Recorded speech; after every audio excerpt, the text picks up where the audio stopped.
तुम्हालाही माझ्यासारखा प्रश्न पडला आहे का, की वॉशिंग मशीनला पाणी किती लागतंय? वॉशिंग मशीनला पाणी भरपूर तर लागत नाही ना?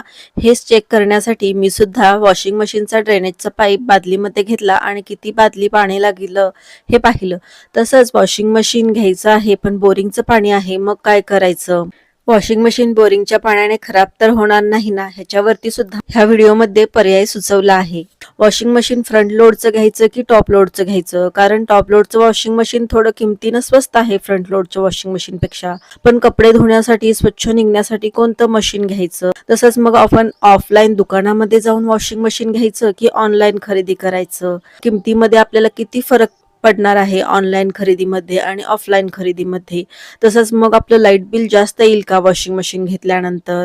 ही सगळी माहिती मी माझ्या मोठ्या व्हिडिओमध्ये दिलेली आहे.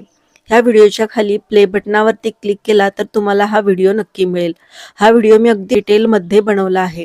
तसंच वॉशिंग मशीनला कपडे धुताना पावडर डिटर्जंट वापरायचं की लिक्विड डिटर्जंट वापरायचं? मग त्याचं प्रमाण किती घ्यायचं? आणि वॉशिंग मशीन जास्त वर्ष टिकावी म्हणून वॉशिंग मशीनची काळजी कशी घ्यायची?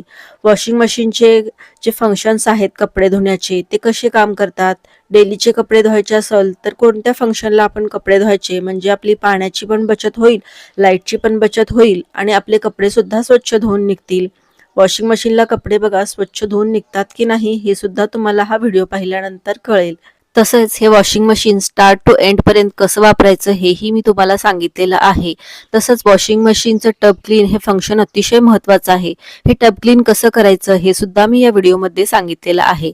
तर व्हिडिओच्या खाली असलेल्या प्ले बटनावरती ह्या मोठ्या व्हिडिओची लिंक दिलेली आहे, ती नक्की पहा.